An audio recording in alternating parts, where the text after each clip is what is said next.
What is the defect with a pictograph? What is the defect with a pictograph?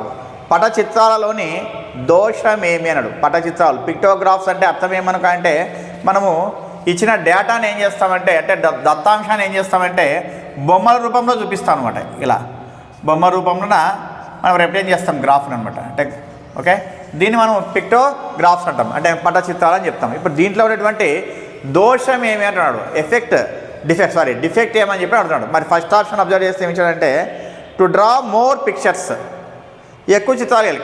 అంతే కదా, మనం ఏం చేస్తామంటే వాడు 10 చిత్రాలు ఇచ్చింటే 10 చిత్రాలు ఇవ్వాలి, 20 చిత్రాలు ఇస్తే 20 చిత్రాలు అలా మనం ఏదో చేసుకుంటా వెళ్తాం అనమాట. ఇది కూడా ఒక డిఫెక్టే. నెక్స్ట్ సెకండ్ వన్ వచ్చేసి pictures may not have clarity, చిత్రాలు స్పష్టంగా ఉండకపోవచ్చు. అంతే కదా, మనం ఒకటి డ్రా చేసినప్పుడు ఇంకోటి ఎలా ఉంటుంది, సేమ్ అలానే రాదనమాట. అందుకే కాబట్టి క్లారిటీగా ఉండదనమాట. Next third option difficult to estimate the value of part of A picture, చిత్రంలో భాగానికి సరైన విలువను ఊహించడం కష్టం. అది సరైన విలువను ఊహించేది ఎట్లా ఉంటుంది మనకంటే కొద్ది కష్టంగానే ఉంటుంది, చేయగలుగుతాం కానీ కొద్ది కష్టంగానే ఉంటుంది. నెక్స్ట్ ఫోర్త్ ఆప్షన్ వచ్చేసి ఆల్ ది అబౌవ్ పై 1U అన్నాడు. కాబట్టి ఏం చెప్పొచ్చు మనము, పైనటువంటి 3 ఆప్షన్స్ కూడా ఏమి మనకి డిఫెక్టే అనమాట, అంటే ఏమి దోషాలే అనమాట. ఓకే, కాబట్టి ఇది fourth option is the right answer అనమాట.